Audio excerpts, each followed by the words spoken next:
FBI arrests 2 individuals over Chinese secret police station in New York. U.S. charges more than 30 CCP police officers with cross-border persecution of U.S. residents. How China can wreak havoc in U.S. through cyber warfare in potential Taiwan conflict. Levels of paranoia are so high, China selectively targets foreign firms as retaliation. Wang Yi's speech in Germany full of loopholes and lies, director of Hudson Institute's China Center. U.S. federal agents arrested 2 individuals for allegedly running a Chinese illegal police station in New York as part of a crackdown on the Chinese Communist Party, or CCP's, transnational repression schemes. Harry Lu Jianwang and Chen Jinping were charged with conspiring to act as agents of the CCP and obstruction of justice. The secret police station served as a provincial branch of the Ministry of Public Security of the CCP. Assistant Attorney General Matthew from the Justice Department said, "The PRC, or People's Republic of China, through its repressive security apparatus, established a secret physical presence in New York City to monitor and intimidate dissidents and those critical of its government. The PRC's actions go far beyond the bounds of acceptable nation-state conduct. We will resolutely defend the freedoms of all those living in our country from the threat of authoritarian repression." Lu participated in arranging counter-protests during Chinese leader Xi Jinping's visit to Washington in 2015. He allegedly was also involved in forcing a fugitive to return to China, including via threats of violence made to the victim and the victim's family. He was also enlisted to help locate a pro-democracy activist living in California. U.S. Attorney Breon Peace said, "This prosecution reveals the CCP's flagrant violation of our nation's sovereignty by establishing a secret police station in the middle of New York City." In 2022, an advocacy group, Safeguard Defenders, published a report accusing the CCP of setting up police stations in many countries overseas that illegally worked with Chinese police to target dissidents. Separately, on April 17th, federal prosecutors also announced charges against 34 Chinese law enforcement officials for allegedly harassing Chinese dissidents online via a troll farm, disrupting their meetings on U.S. technology platforms. They also added 8 CCP officials for allegedly directing an executive at Zoom to silence dissenters. In 2020, the U.S. charged Julian Chen, a China-based former executive, with disrupting video meetings commemorating the 1989 Tiananmen Square protests. The FBI has raised concerns about Chinese secret police stations in the U.S. with ties to Beijing. During his November congressional hearing, Christopher Wray, FBI director, said this violates sovereignty and circumvents standard judicial law enforcement cooperation process. On April 17th, the United States charged 34 CCP police officers with using fake social media accounts to harass Chinese dissidents in the United States. According to the federal court in Brooklyn, New York, Bai Yunpeng and more than 30 other CCP police officers harassed Chinese citizens living in New York City and other U.S. territories. The indictment alleges that the defendants registered and used fake accounts on social media to harass and intimidate Chinese dissidents living abroad. In addition, they seek to suppress the free speech of Chinese dissidents on the platform of a U.S. telecommunications company. All suspects live in mainland China and have not yet been apprehended by the U.S. government. The United States has issued arrest warrants for the suspects. Breon Peace, U.S. Attorney for the Eastern District of New York, said this police force spread disinformation to create division within the United States. The investigation fully revealed the insidious nature of the Chinese state-led criminal plan against American residents. The investigation found that the Ministry of Public Security's officially assigned team members wrote articles and videos based on specific topics. For example, campaigns against Chinese dissidents abroad, or U.S. government policy. Assistant Attorney General Matthew G. Olson of the Department of Justice's National Security Division said that the actions mentioned above by the CCP police violated U.S. laws. This is also an insult to our democratic values and fundamental human rights. U.S. officials and experts warn of a blitz of Chinese cyber attacks on U.S. critical infrastructure and military networks in the event of a Taiwan conflict. Expectations are that Chinese hackers would try to disrupt the electrical grid, water systems, and communications infrastructure near critical military bases. The objectives, as the Office of the Director of National Intelligence assessed in a March 8 report, would be to hamper U.S. decision-making, stir societal panic, and disrupt the deployment of U.S. forces. The first victims are highly anticipated to be ports. Representatives Mike Gallagher from Wisconsin and Carlos Jimenez from Florida alleged that China would stop cargo cranes to disrupt port activities, as software made by a Chinese company controls nearly 4 out of 5 port cranes in the U.S. In a letter to the Department of Homeland Security, Gallagher and Jimenez wrote, "If an adversary exploits the operational technology system of these cranes, port operations could completely shut down."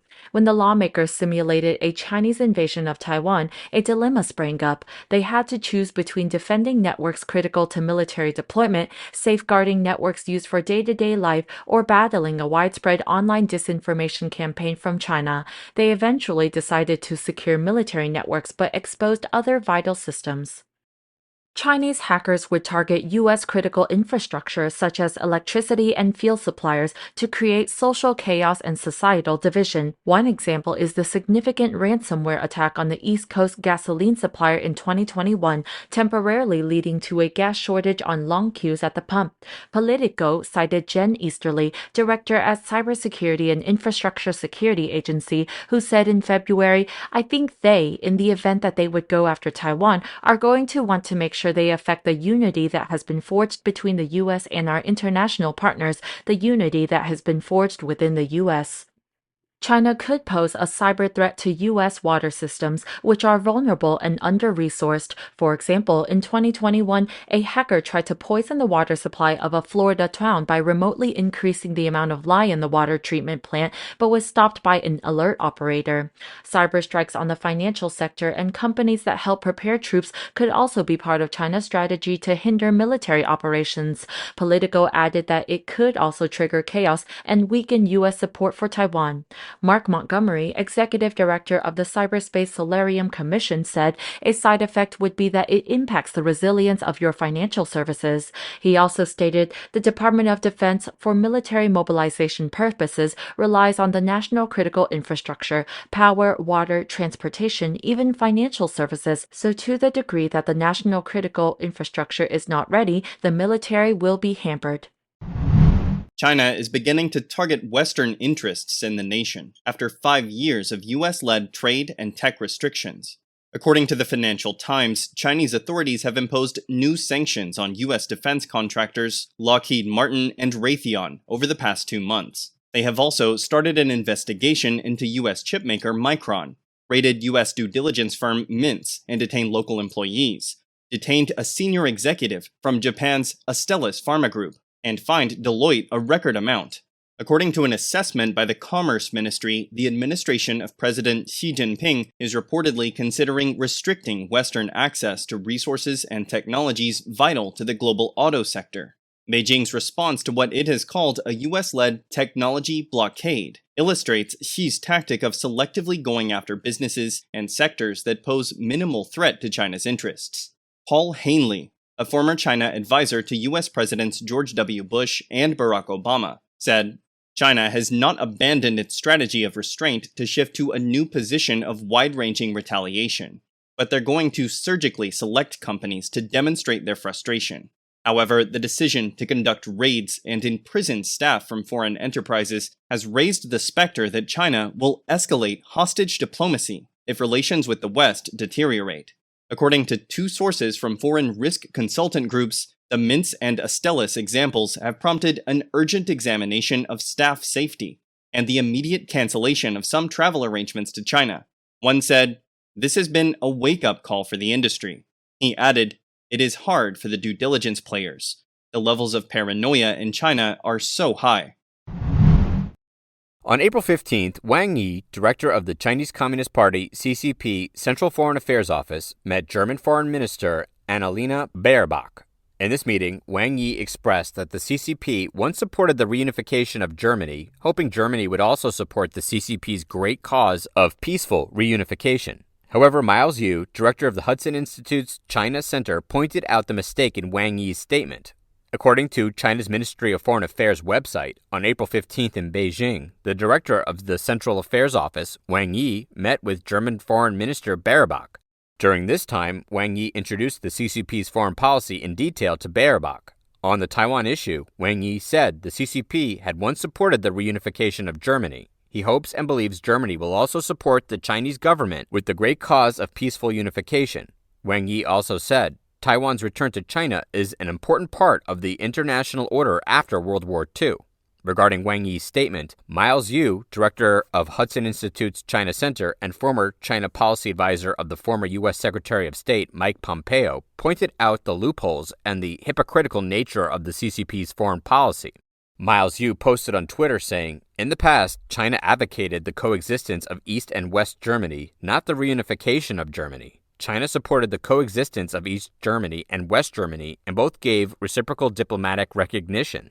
Unlike the current CCP's desire to unify Taiwan by force, Miles Yu emphasized, the reunification of Germany was democratically approved by both countries' people and neither side was arrogant or threatened by force. To this day, China still recognizes North Korea and South Korea's reciprocal sovereignty in light of their political systems' differences. The hypocrisy and powerlessness of the CCP's diplomatic philosophy can be seen from this.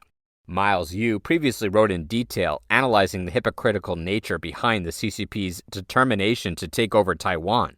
He said the CCP pretends that unification of Taiwan is its absolute principle, but it's not because the CCP's foreign policy often has no principles. In resolving the national sovereignty dispute between these two entities, which share the same culture and historical heritage but differ in politics and ideology, the CCP opposes the one China, one Taiwan solution of the West. However, in this case of North Korea and South Korea in 1992, the CCP betrayed its ally North Korea by recognizing South Korea's one Pyongyang, one Seoul policy. Similarly, when the CCP recognized West Germany diplomatically, it maintained official relations with East Germany. In the end, Miles Yu concluded, in foreign affairs, the CCP has always been more opportunistic than principled. Wang Yi's statement also sparked lively discussions from Chinese netizens, which Vision Times cited as follows. Based on what Wang Yi said, did he openly ask Germany to support Taiwan's counterattack against China and the three principles of the people to unify China? Wang Yi did not dare to say this. In the end, it was the democratic West Germany that unified the Marxist-Leninist East Germany. Very well said. Democratic West Germany unified socialist East Germany. Wang Yi must support Taiwan to unify China, right? Wang Yi, do you hope the Chinese will overthrow the Communist Party like Germany and achieve democratic reunification? When German Foreign Minister Baerbock met Chinese Foreign Minister Qin Gang on April 14th, she urged the CCP not to use force against Taiwan. She pointed out that the military escalation situation in the Taiwan Strait is a terrible scenario for the world. Furthermore, Baerbock stressed that unilateral and violent change of the status quo is unacceptable to Europeans. Regarding Baerbock's tough stance in defending Taiwan's sovereignty, on April 15th, Taiwan's Ministry of Foreign Affairs expressed affirmation and thanked senior officials from many countries, including Germany, who have demonstrated solidarity with the Taiwanese people.